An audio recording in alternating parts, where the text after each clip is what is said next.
Hello team, welcome to another ATP Geopolitics video with myself, Jonathan MSP. This is a Ukraine Frontline update, late night one for the 14th of July 2024, the night that will go down in history as an absolute disaster, really, for the sporting world. And it's all gone a bit wrong. I think the universe has made a bit of a mistake tonight with Spain winning the Euros, the Euro 2024 football finals. Yeah. Anyway, moving on to the mapping. If you don't know what the lines on my map mean, please check out the screen at the moment. Pause the video. We'll go to the north, even though there's no change to the mapping up here. Just a few things to note. We'll go to Surat Maps that talks about that third area, that third sector that has since been cleared out. So this is going up further to the area over here, the Sotnitsky Kozachok area that the Russians had originally taken, supposedly, and the Ukrainians had taken back. Situation from the northern front from Bohodukiv axis. The Ukrainian army managed to recapture the border locality of Sotnitsky Kozachok from Kharkiv axis. The Ukrainian army increased the control over the warehouses north of Lyobikay and new positions north of the dachas of Litsi. So that is going back over here. No changes to our mapping. JR's done the mapping today, so thanks so much to him. But possibly no change there, or if it is, it's very small. As you can see, I think that is what. Oh no, there might be some a little bit of change there actually. Yes, so I think there are due to be some blue pins put in here. So Surat Maps has done mapping since.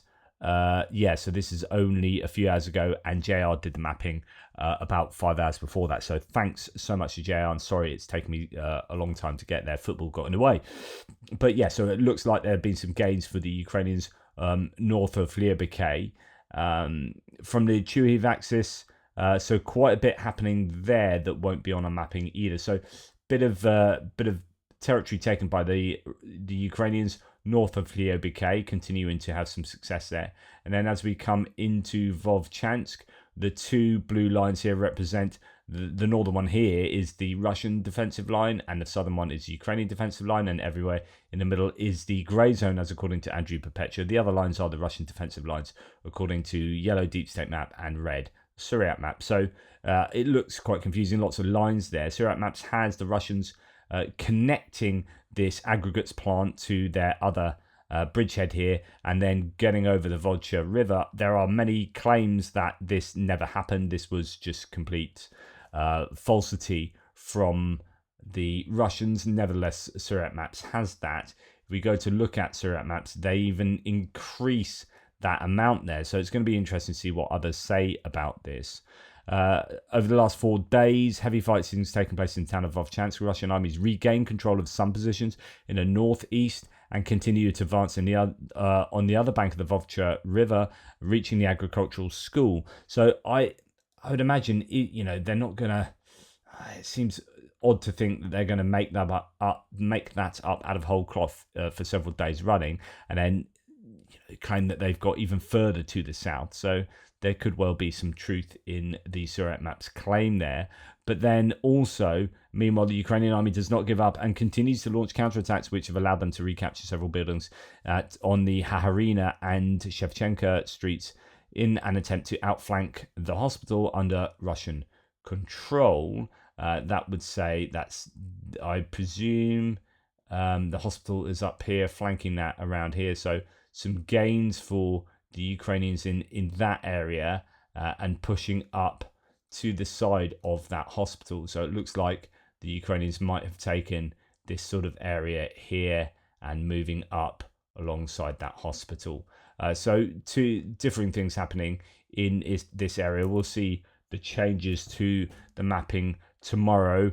I'll be updating the map tomorrow. So yeah, then when we come to the northeastern, oh no, actually, let's just go back to a little bit of a summary of what is going on in the Kharkiv direction. This is from Yoni Askola, Finnish PhD candidate, trying to help Ukraine with doing a bit of OSINT. Situation in the Kharkiv direction or region continues to deteriorate for Russia.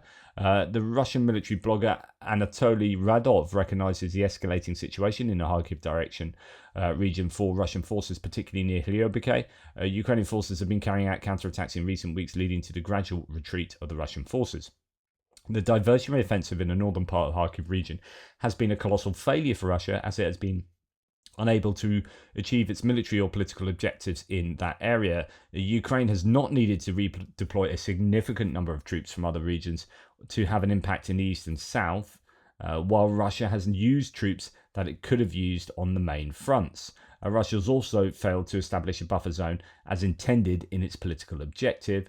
Time is running out for Russia to make any significant progress on the front. Its slow advances in the east and south come at a high human and material cost, without reaching its main objectives until the offensive culminates. By the end of the year, Ukraine's manpower, shell, weapon and fortification capabilities will be so improved that Russia won't be able to achieve significant advances on the front for an extended period. And that's what he thinks. You're referring to some no reports sourcing there as well. And actually, just in general, this is what I believe as well. And the point there, the important point is they decided to commit lots of Russian troops here rather than and I know I've said this a number of times. So they decided to commit Russian troops here to pull troops away from the other fronts, but that hasn't happened significantly to the tune that they would like. And in fact, they've ended up drawing their own troops from sectors of the front, apparently. But I've long argued that it would have been much more sensible to just commit those troops to other areas of the front, say Chasiv Yar, where they could properly overwhelm the Ukrainians rather than try to cause this diversionary tactic. Because, if it's all about a ratio advantage somewhere else. So if you're trying to divert the Ukrainians so that you bring them to here, that gives you a ratio advantage. Say in Chasiv Yar, you had to bring some Ukrainian troops out of Chasiv Yar, then that gives you, I don't know, I'm making it up, but a 10-1 advantage in Chasiv Yar. Well, you could have got that 10-1 advantage by committing all of these troops to Chasiv Yar and probably had a greater victory than what you've achieved here, which has been something of a failure. So I think it was a bad choice to do what they've done. I don't think they've got close enough to Kharkiv to use their artillery that they wanted, and I don't think they particularly got a buffer for Belgorod. And indeed, this allowed or facilitated the changing of restrictions for the Americans for Western weaponry, so that they could fire into, at least locally, into Belgorod with American HIMARS and whatnot, and they took out some S-300s. It was just the whole balance of all of the arguments, I think, it really tips in favour of Ukraine here. It was just a bad decision for the Russians. And I think it's meant that, while they are making some gains along this eastern front, those gains could have been more significant had they redirected the troops to positions along this front line. Anyway, from Kupiansk to Svatova to Crimea, we have some small gains for the Russians in the Ploschanka, west of Ploschanka area, on the way to, I think, Makivka here, is it not? Yeah, Makivka. So that is worrying for the Ukrainians, because they're right in Makivka now. And Surat Maps and Deep State Map has at least, although it's fairly different around there, they are at least in some parts of the town. And that is definitely a worry, because Makivka has kind of held out for some time. There's been this, the Russians have been further back. As you can see, the white line here signifies May the 30th last year. So it's not like a huge amount of land taken there, but it is quite a significant settlement, Nevska and Makivka on the Zherebets River, that, I don't think that bodes particularly well. I don't know whether it has significant tactical, operational advantage for the Ukrainians, although it does get them again across the Jerebyets River in another place. So during the last 5 days, says Surat Maps, the Russian army took control over 30% of Makivka, thus reaching the Jerebyets River from this axis. They'd previously done that up here, so it's not like the end of the world. It's not like the first breaching of the river, but they just seem to be coming down, and it gets a bit more worrying for further down to the south. So anyway, some joy for the Russians there. No change to Torska and Terny or the Serebryansky Forest. No change along the Seversk front line or on the northern sort of Solidar sector around Rostolivka. We saw some gains for the Russians.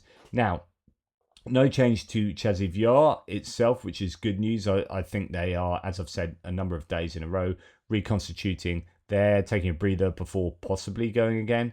And then we have some rather differing claims here from these two mappers. So Deep State Maps has the Russians pushed back, but it could be an older update, something that we've missed out previously. But, that doesn't have the Russians in control of any of this trench area to the northwest of Klishchivka that sits on that high ground.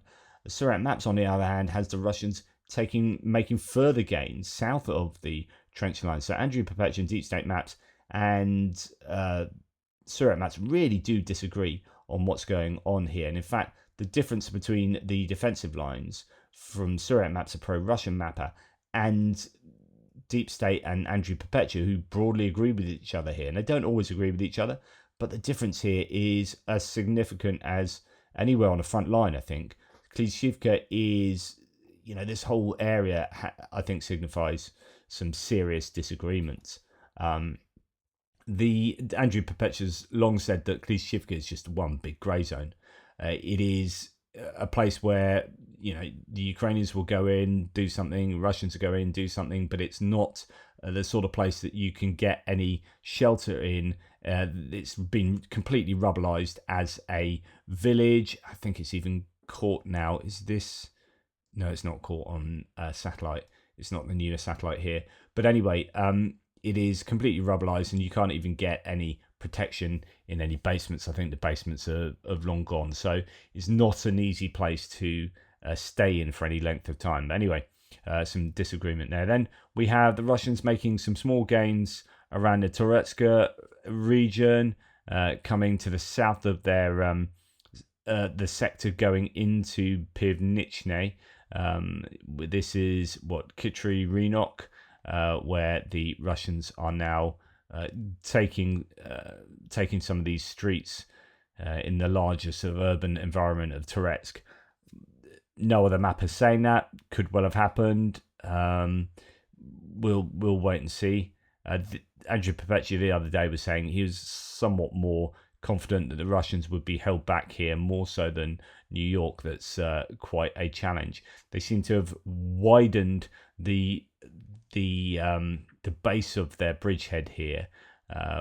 Both Andrew Perpetua and Surat Maps showing that the Russians have made some gains there.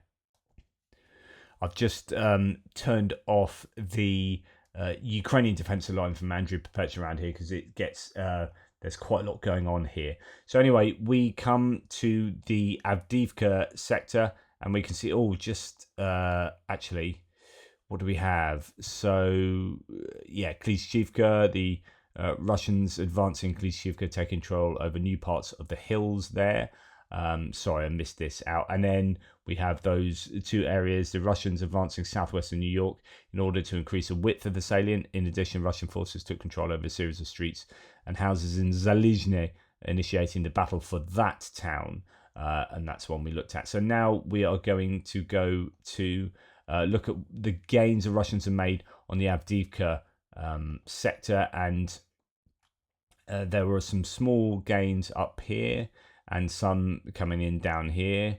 It might have been some of those registered last. No, it could just be some extra ones that have come out after JR did the mapping. So the Russian army made small advances towards Vozdizhenka, which is less than 1 kilometer in distance from their troops. Meanwhile, during the last 2 days, Russian forces have advanced from the north and east of Novoselivka, Persia, and are already fighting the Ukrainians inside that location. And that is down here. This is Novoselivka, Persia, where the Russians are on the outskirts now, and have made some fairly significant gains there. I don't know, Andrew Perpetua's mapping hasn't seemed to have updated. As you can see, these lighter puce colours there indicate Andrew Perpetua's gains, but actually the lines don't reflect that, so they might have just not saved properly. But I imagine that all the mappers around here would agree with each other that the Russians are indeed surrounding Novoselivska, Persia from the north and the east, and encroaching more and more in the south. So that is something of a concern there for the Ukrainians. No changes elsewhere along the eastern front, although I say that there are some changes in Klishchiivka. They've just been submitted by Surat Maps since we've done the mapping again. We'll look at that. That is here, and this is an interesting one because it's a counterattack by the Ukrainians. So the situation west of Donetsk city during the last 36 hours, the Ukrainians launched a counterattack southwest of Krasnohorivka and recaptured the farm in the Axis.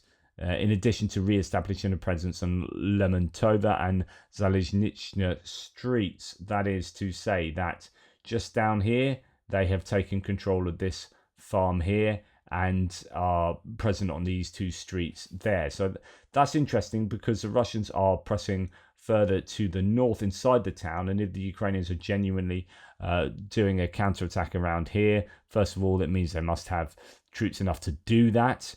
Second of all, it's going to give the Russians something to think about. They might have to redirect some of their attention. So that could be a good move there from the Ukrainians, some success in counterattacking. Now, in the Pokrovsk direction, when I say it might show that they've got some more forces there in Krasnohorivka if they're contemplating counterattacks. If we look at what's going on in Pokrovsk direction, that can often mean, it might be Krasnohorivka, it might be somewhere else. But we do have some footage of Special Battalion Shkval, consisting of volunteer prisoners, as part of the 47th Mechanized Brigade of the Ukrainian Armed Forces, successfully carrying out a mission to clear the enemy tree line in the Pokrovsk direction with the support of Bradley infantry fighting vehicle. The battalion consists of citizens who served sentences in prisons and is formed of volunteers who themselves decided to defend Ukraine. The 47th Recruiting Department approached the selection very responsibly, and therefore each of the ex-prisoners passed an interview. Compare this to kamikaze assaults by unaccounted Russian convicts. So, trying to paint a much more positive view of the prisoner, the convict troops being used by the Ukrainians compared to the Russians, but it looks like they are doing a pretty good job in this area. I don't know if that is geolocated. No, it doesn't look like it. But anyway, video showing that they are doing a pretty good job there, and that indicates that you are starting to see more troops. On the one hand, this is really good. They are getting mobilized troops in here where they're desperately needed. On the other hand, I was thinking, they've only mobilized them relatively soon, and if they're getting sent to the front lines rather than waiting for some, I don't know, distant counteroffensive or something like that, it means the Ukrainians really are probably very thin on the front lines, and that they are committing those newly mobilized convict troops, even if it is going well for them and that's been a successful project. I think that they are probably a little thinner than we would like them to be from a pro-Ukrainian point of view. That's good news that they are active, that those new convict brigades, or at least one of them, is active in that area, or unit, I should say. Right, so from the success for the Ukrainians in Krasnohorivka, that small counterattack, we come down Dogleg past Vuhledar, past Mariinka, obviously, Novomykhailivka, Vuhledar, and then come to Uruzhani and the Velika Novosilka sector, where all the mappers generally, and again, Andrew Perpetuous is not quite caught up there as well, so I think there's been some saving issues, but basically all the mappers agree that Uruzhani is now under, or at least largely under, Russian control. If we go to Suryat maps, situation in the Velika Novosilka front, the Russian army took full control over the location of Uruzhani and continued advancing north of Staromyorsk by capturing a series of trenches and warehouses from the Ukrainian army. So not just there, but also north of Staromyorsk and in this area of trenches and looks like some agricultural infrastructure there. This is generally agreed upon by, as mentioned, mappers there, but also other sources. Maps showing Russian advances in the Pokrovsk and New York and Toretsk fronts, but also capturing Uruzhani south of Velika Novosilka, says Rob Lee there, and that's how he has mapped it. So, yeah, challenging for the Ukrainians on that front that's opened up again relatively recently. No report says Russia's occupied Uruzhani completely. After back and forth fighting in recent weeks, the Ukrainian forces have now retreated to the outskirts due to the inability to defend almost all completely destroyed defensive positions inside the town. So, yeah, that is success for the Russians in the Velika Novosilka area. No change to Robotyne or anywhere else on the southern front line, and no change to Dnipro River area, as you would expect, since I think it's quite positional now. The Russians on one side of the river and the Ukrainians on the other. The Ukrainians are still suffering in terms of the repeated Russian aviation and artillery slamming into the settlements along the Dnipro River, and often, or more often than not, for sure, civilian infrastructure getting taken out there, because there isn't too much evidence of military infrastructure really close to the river there. It just seems like pretty wanton terrorism as far as I'm concerned. But yeah, that's the lot for the Frontline update tonight. Thanks to JR who's done the mapping update, and I just apologize for doing this so long after he's done that, so that actually Suryat Maps has updated their mapping since then, and hence the changes that weren't registered on our map. But hopefully it's still useful for you. Thank you so much for watching this. Please like, subscribe, and share, and do all those sorts of things. I really appreciate your support. Toodle pips, and I'm going to get some sleep.